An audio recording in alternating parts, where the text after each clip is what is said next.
Good morning, everyone. Okay. I love it when this conference comes to Cape Town because you bring the rain. I remember last year it was grey and soggy outside when I made my presentation. Today we have a bit of sunshine, but it's still, winter has come back in some stiff breezes. But the Western Cape and Cape Town in particular welcomes you at a time when it's becoming, how should I say, socially acceptable to have smelly armpits and dirty cars. You know, water is a problem here, which is why a lot of our Cape Town-based executives love going to Joburg these days, because they can have a decent long shower and maybe a bubble bath. But ladies and gentlemen, in the Western Cape, the rollout of broadband infrastructure leads the rest of South Africa. The provincial government sees broadband as a game-changer project. It has adopted a holistic approach to ensuring successful outcomes of its broadband strategy and implementation plan, which focuses on people, processes, and technology.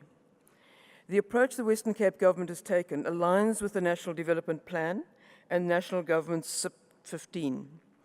It is premised on the key tenets of National Broadband Plan South Africa Connect and takes a risk-sharing approach. Risk is shared between provincial government, the State Information Technology Company, that's SITA, and the private sector's liquid telecom. The 10-year project, which was launched in 2014 on a self-funded budget of 3.6 billion, no bailouts from national government and treasury here. This aims to connect all provincial buildings and other facilities across the province in line with SA Connect.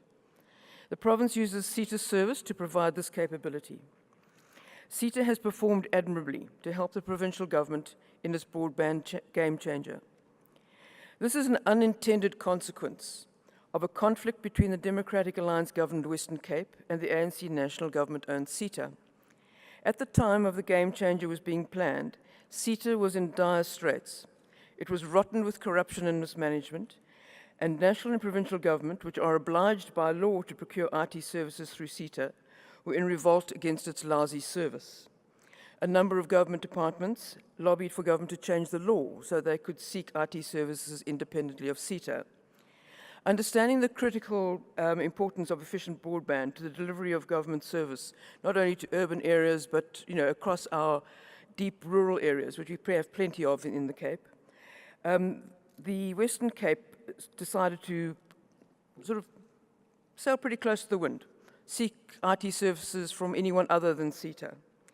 But SITA was having none of this. A long legal tussle ensued. The Western Cape government cited SITA's corruption, mismanagement, and appalling service as its plea to go independently.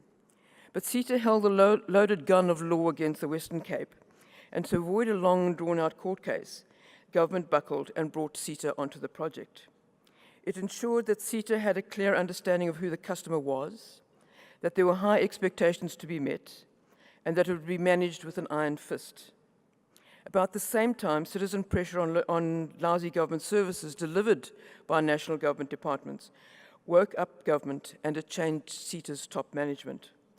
Dr. Setumo Mohapi is now the game-changing CEO at SITA.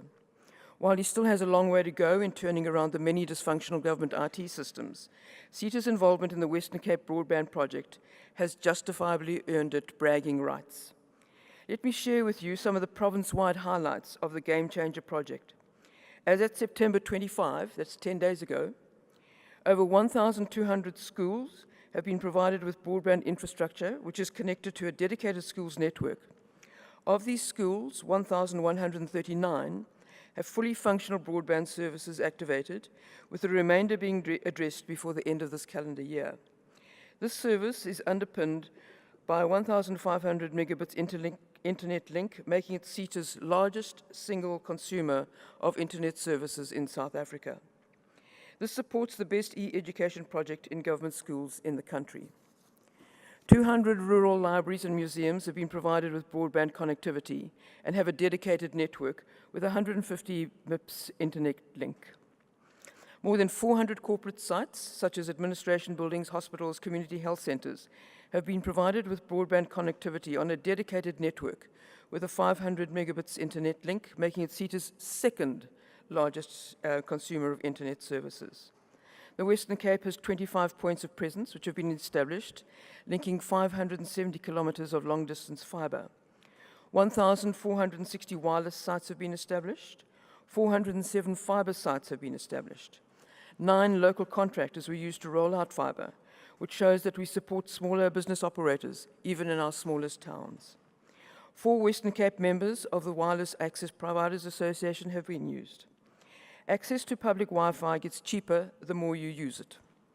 Over and above the free public Wi-Fi allocation of 250 megs per month, consumers can purchase additional data packages. 5 Rand buys you 700 megabytes for a day. 15 Rand buys 2 gigabytes, which you can use over 7 days. And 45 Rand buys 5 gigabytes, which will last you for 30 days, depending obviously on how many movies you watch. As of this week, the province has embarked on phase 2 of the broadband game changer that will upgrade broadband from 10 megabits to 100 megabits at a minimum of each site. This places the Western Cape well ahead of the targets as set out in the government's SA Connect. One of the main issues the Western Cape rollout has been for the need for partnerships within all spheres of government, service providers and communities. And these partnerships also need to be formed between competitors.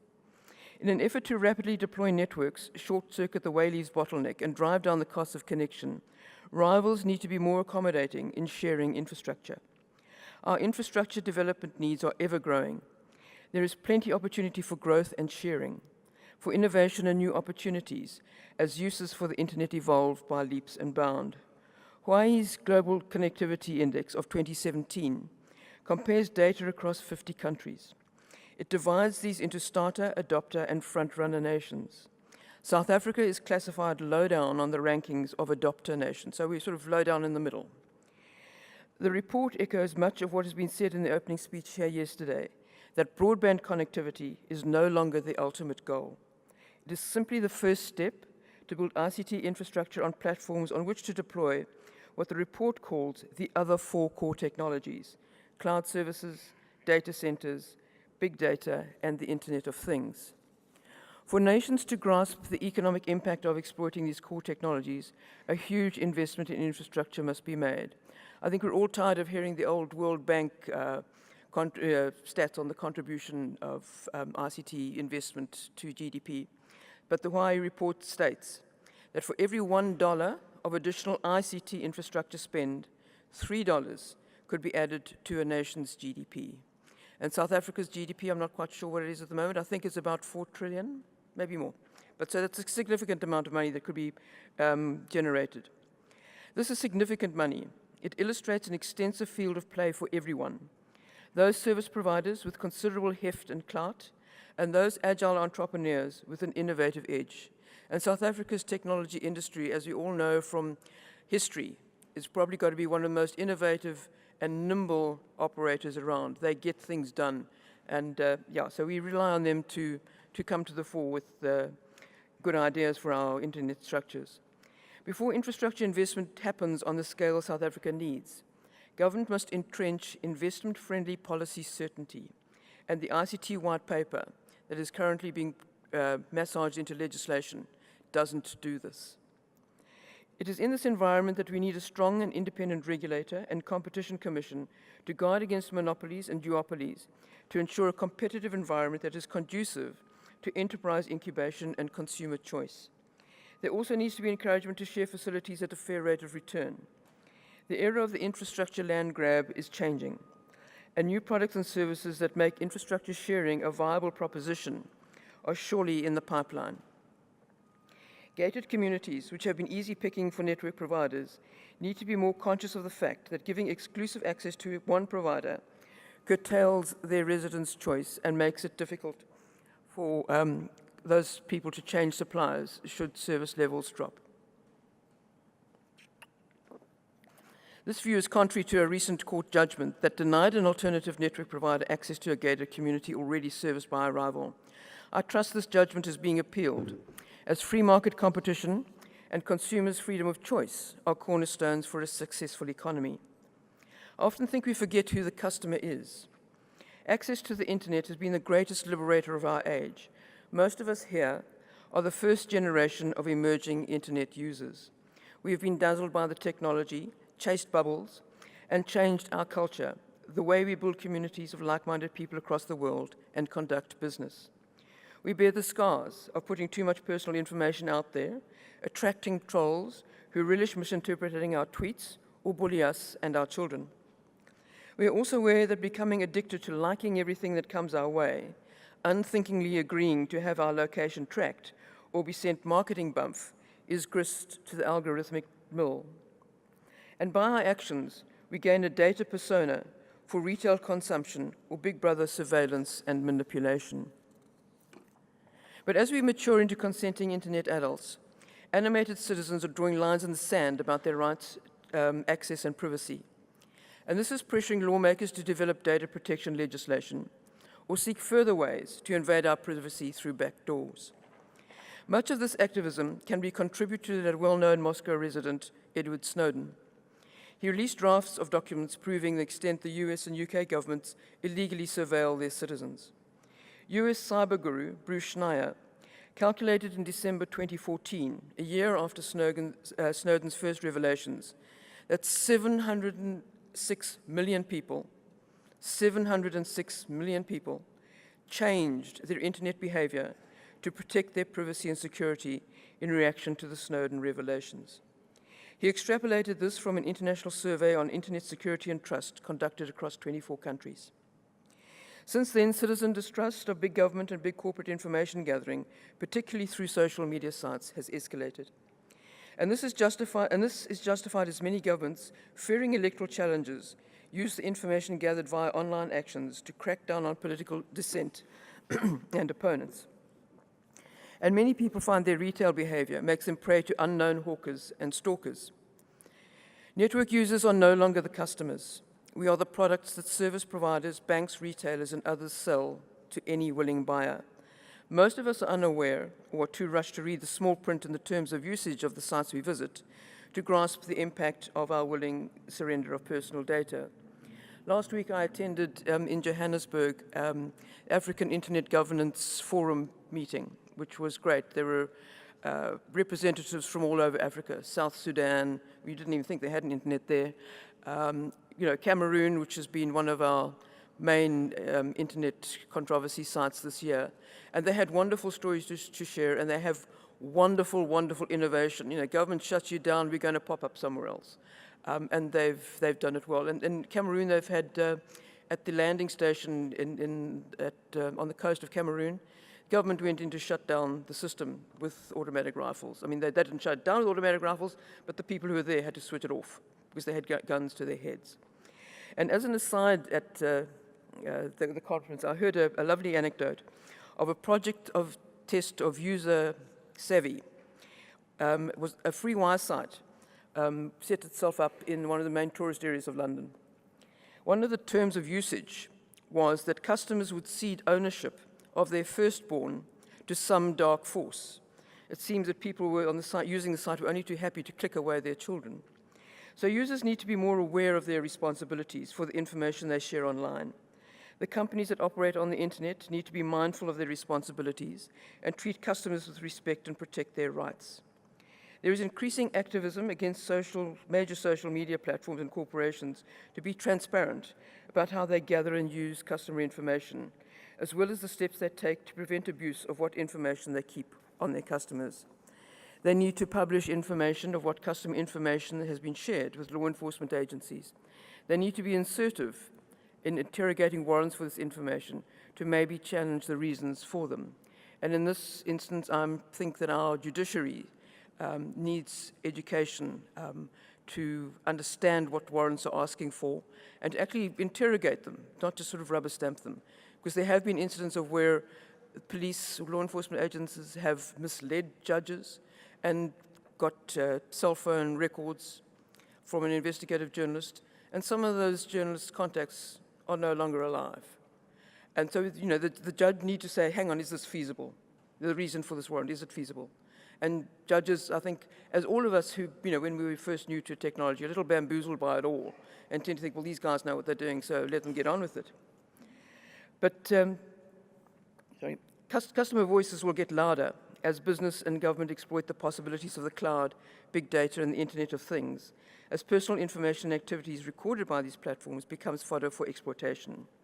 All those providing online services must become sensitive to the human rights of their customers and ensure that they have a human rights culture that respects the constitutional and legal processes that govern the World Wide Web as accepted by the United Nations.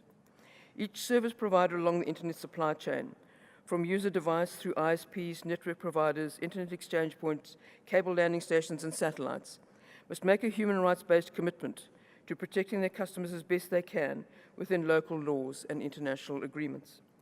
Since the Arab Spring of 2010, governments facing diplomatic processes for change have come to fear the power of the Internet and the challenges it poses to state control of the media. They often believe that social media is the Internet and demand that it be shut down. This past year has seen much of this kind of activity. Cameroon is perhaps the most visible example. Its 93-day shutdown of the Internet to its English-speaking region is estimated to have cost the company $38 million. Internet shutdowns in sub-Saharan Africa since 2015 have lost countries about $237 million. What does this have to do with those involved in building, managing Internet facilities? An awful lot, because you are integral to the provision of services to your customers, and denial of access to the Internet is a contravention of the United Nations Human Rights Commission's resolution on the matter. It is understandable that network providers must operate within the laws of the country in which they operate. They need to safeguard their licenses, protect their investment, and the welfare of their staff. But they need to be sure that shutdowns do not happen without the appropriate, properly adjudged warrant. They also need to engage with host governments to explain the economic and humanitarian impact of these shutdowns. And then there's nothing like giving the government a taste of its own medicine. One network service provider with an extensive footprint on the continent was ordered by a Central African government to shut down social media sites. They explained to the government that they couldn't shut down specific sites. The government insisted that the Internet be shut down. So the entire Internet to the country was shut down. Government couldn't operate. There was no email. Online transactions couldn't happen. Then the government begged for the Internet to be switched on and kept on, and that request came within hours of it being shut down. So, Internet service providers, network operators have clout, and they must use it. Keeping the Internet up and running is good for everyone's business. Safeguarding the privacy and access of Internet customers is critical to build and maintain trust. We are all responsible for ensuring that the Internet thrives because it serves the interests of humanity. Thank you.